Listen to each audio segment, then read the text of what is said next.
My name is Douglas Harper. I'm 58 years old. And I never thought the day would come when my own daughter, the little girl whose scraped knees I kissed, whose school lunches I packed, whose nightmares I soothed, would look me straight in the eyes and blame me for the collapse of her marriage.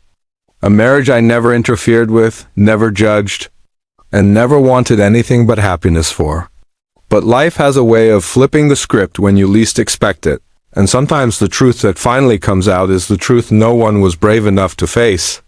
Until everything breaks. It began on a rainy Tuesday morning when my daughter, Emily, barged into my house without calling first, something she hadn't done since she was a teenager sneaking in after curfew. Her eyes were red, mascara streaked down her cheeks, hair in a mess, breathing so fast I thought she might pass out.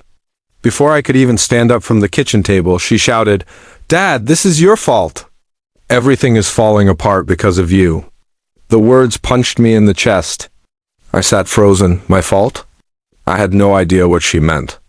And before I could ask, she threw her purse on the floor and stormed around my kitchen like a hurricane, slamming cabinets and wiping tears angrily. When she finally stopped pacing, she blurted out everything in one breath. "Mark and I are separating. He said I'm impossible to live with, that I'm demanding, controlling, always anxious, and he says it's because of the way you raised me." I stared at her, stunned. Mark, her husband, had always been quiet, polite, respectful. I thought he loved her. I thought they were happy. I'd seen them laughing, hosting dinners, taking vacations, posting perfect photos that fooled even me. And now he was blaming me for their failing marriage? It made no sense. But then Emily stepped closer, pointing at my chest with shaking fingers, her voice cracking. "He said I expect too much, that I'm hard to please, that nothing is ever good enough for me. He said I'm demanding because you spoiled me, that you gave me everything, so now I expect everything from him too." Her words felt like someone had sliced open a memory box I had kept sealed for years. Memories of being a single father. Memories of trying to fill the hole her mother left when she abandoned us. Memories of working double shifts so Emily never felt unloved, never felt abandoned again.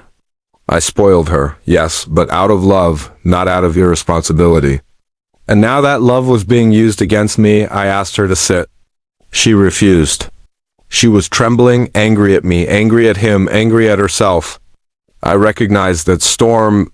It was the same storm she had whenever she felt cornered, whenever she felt hurt but didn't know how to say it. So I waited. I let her talk. I let her pour out every ugly, painful thought. And suddenly the real reason slipped out.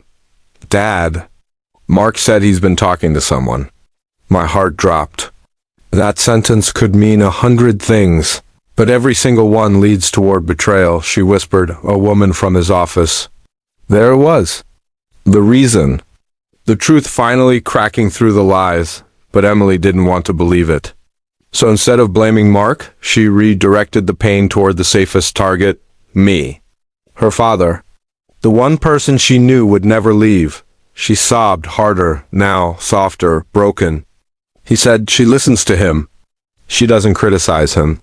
She appreciates every little thing he does. She isn't demanding like me. I could have gotten angry. I could have told her she deserved better. I could have told her the problem wasn't how I raised her, it was how he treated her. But the truth I had carried for years rose up in my throat, a truth that belonged to her, a truth I never intended to reveal. "Emily," I said quietly, "you're not demanding because I spoiled you. You're afraid of being abandoned."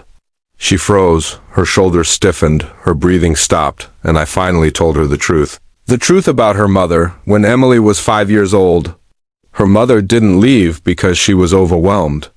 She didn't leave because of financial stress. She didn't leave because she needed space.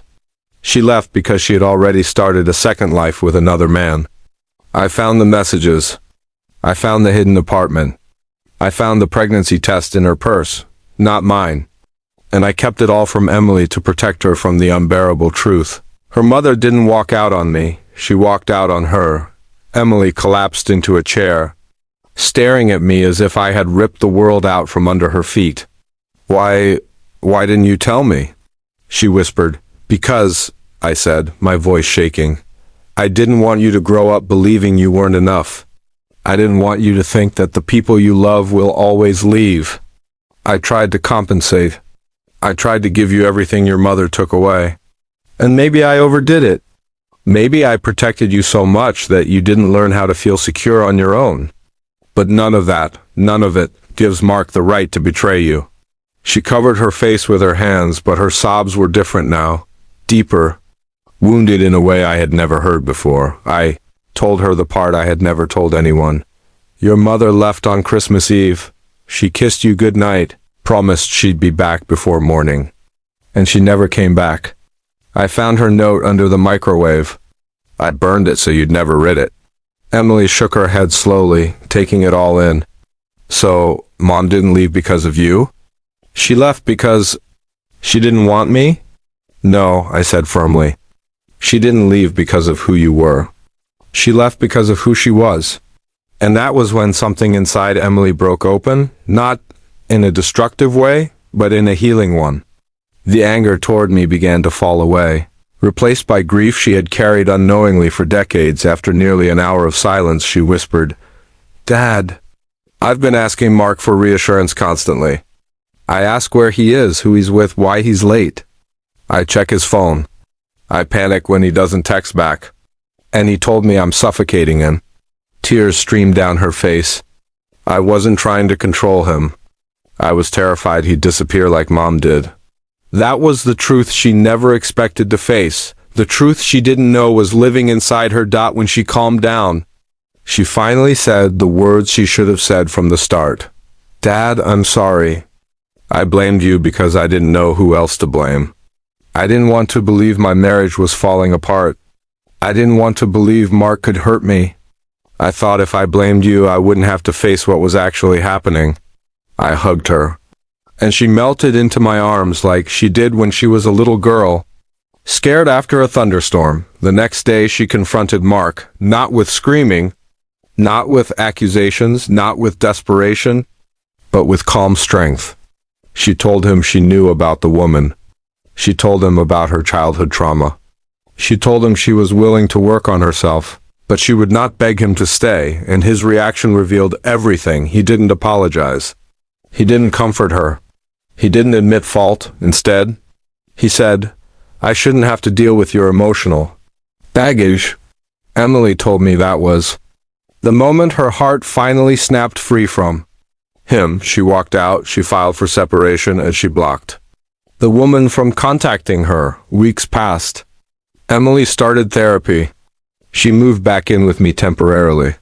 She cooked dinner with me, watched movies beside me, helped me fix the old fence in the backyard. Slowly, the fear in her eyes faded. Slowly, she found herself again. One night, as we sat on the porch watching the sun go down, she said, Dad, you didn't ruin my marriage. You saved me from losing myself in it. I squeezed her hand. You deserve the truth, even if it hurt. She leaned her head on my shoulder and whispered, Thank you for telling me. And thank you for being the one person who never left. And in that moment, I realized the truth I never expected to discover myself. Sometimes our children blame us not because we failed them, but because we're the safest place for their pain to land, the only place. They trust enough to fall apart. Emily didn't lose her marriage. She escaped it. And she didn't break because of the truth. She healed because of it.